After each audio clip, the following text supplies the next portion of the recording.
and welcome to this, the visual edition of Sky News' Backstage podcast, where we hear about all the latest from the worlds of TV and film and hear from the stars as well.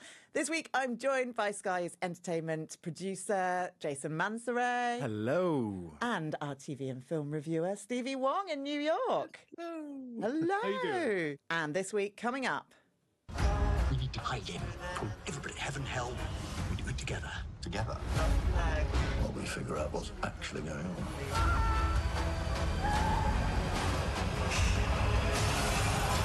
I think I may have just started a war. Oh, hell won't like that. This has always been my company. Company we created together. Why do you have to be so dramatic? I mean... My salary's been reduced 75%. Yeah, I'm just doing what's necessary. You know, running the real, actual business over here. But first, we're going to talk about one of our favourite subjects, aren't we, guys? The actors' strike. Because as they've all walked out in a row over pay and conditions and things, they're now speaking at rallies. And someone who I did want to speak about is Bryan Cranston, star of Breaking Bad, of course. And he's made a defiant speech aimed at Disney CEO Bob Iger. It's after Bob Iger made some comments saying that the actors' expectations were unrealistic. So let's have a little listen to what Bryan had to say.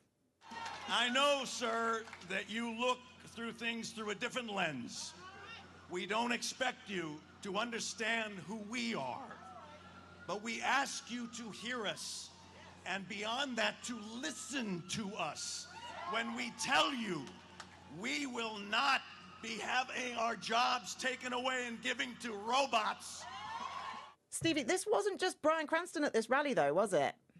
Oh, it was pretty star-studded. Jessica Chastain was there, Brendan Fraser, Steve Buscemi, Jane Curtin. A lot of people were all there joining the protesters, and it was a huge event. They called it Rock the City, and it looks like there's going to be a lot more of these going on because obviously news crews were there, and it just allows for more coverage this way.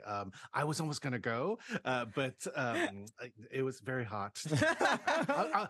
I'll go to the next one. Yes. It sounds like there will be plenty more opportunities because we're hearing this strike could go on a wee while now, Jason. It's really interesting, though, because here in the UK at the moment, we have some industrial action happening. We have like a transport strike going on, and you can see that quite immediately. We see that it's a bit more difficult to get to where we need to be, to get to work and so on and so forth.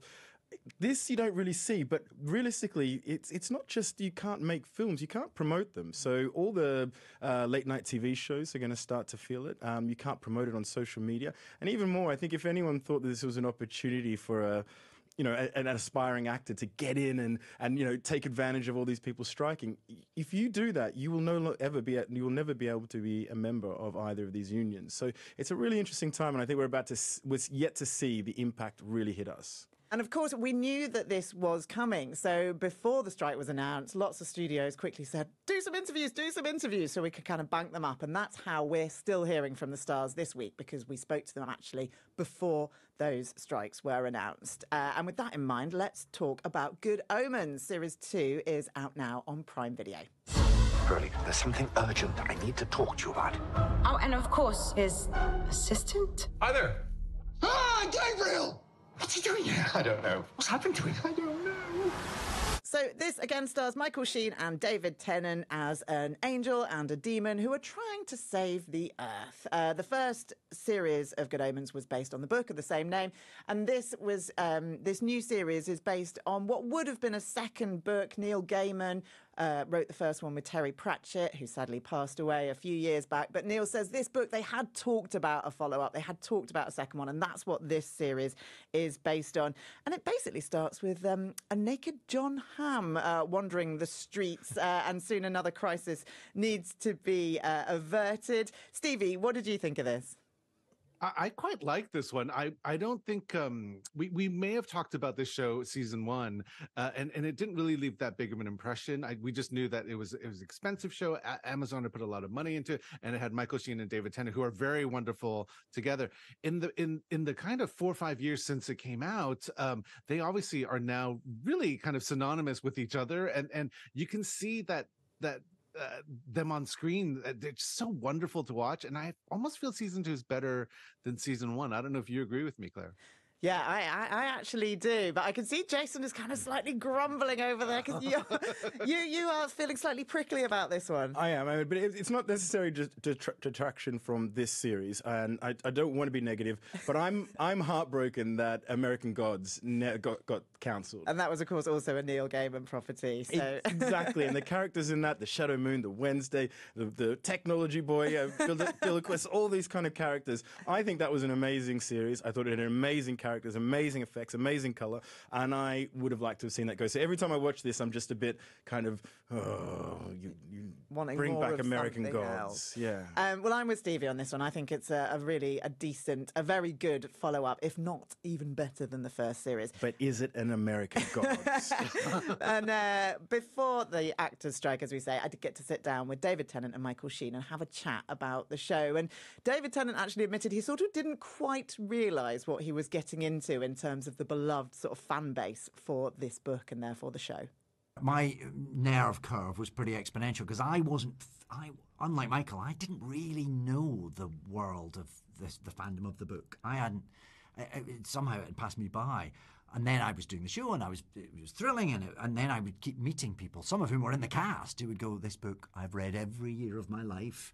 It's the most important story to me." And then, of course, you start realising this precious thing that you carry and the responsibility, so yes, then it was alarmingly scary that you might break some dreams. All 6 episodes of Good Omens Series 2 are available to stream on Prime Video. Next, it was a phenomenon that sort of took the world by storm. Many of us remember looking for certain Beanie Babies. Now the story has been turned into a film. It's The Beanie Bubble on Apple TV+. You have the power to create your own future. You can be anything. You can do anything.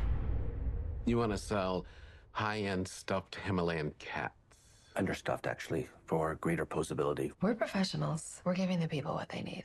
So, as I mentioned, it was one of the hugest toy crazes of the 1990s. Stevie, do you have any Beanie Babies tucked away anywhere? Staring at one right now, but it was just fascinating how the world of the Beanie Babies, they kind of, there was a limited edition of it, and so the price of these dolls, kind of, or toys, basically went through the roof, and things like eBay became a thing because of that. People were like reselling and making money off of it.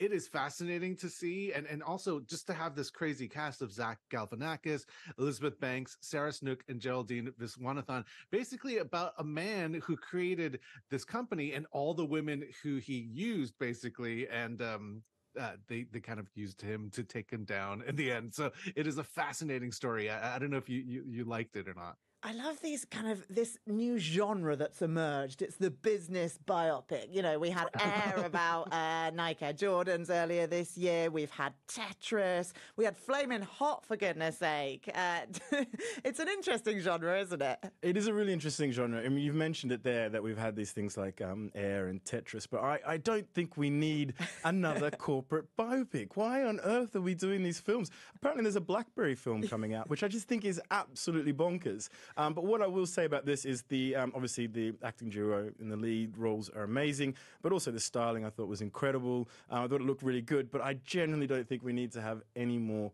corporate biopics at all. That said, if you do want one, this is a decent one to watch. And we caught up with Elizabeth Banks, who plays one of those women that kind of helped set up this beanie craze and then ultimately sort of take down the guy who was trying to take credit for it. And the storyline looks at pay disparity, and this is something Elizabeth Banks has spoken out against previously. So here's what she had to say. I think it's important to think about our history. We've only been in the workforce in my lifetime. Like, I was born in the 70s, and women did not enter the workforce in any great numbers. I mean, we did it a little after World War II, but other than that, women took care of children, and we were teachers and nurses and caregivers. And so this idea that we can run Fortune 500 companies and be members of Congress and be the vice president of the United States, or run England is like kind of new. It's literally like second half of the last century. That's it. Out of the 10,000 years of human history, we just started getting a sense of like economic power and safety.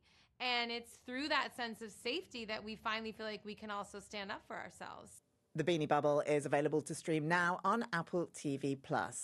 And that's it from us for this week. If you'd like to hear more from any of the interviews about Good Omens or the Beanie Bubble, then you can get those on our full podcast, which is available if you scan the QR code on your screen now, or if you just search for Backstage wherever you usually get your podcasts. Thank you very much to Jason and to Stevie for joining me this week, and we'll see you again very soon. Bye. Bye-bye. Bye.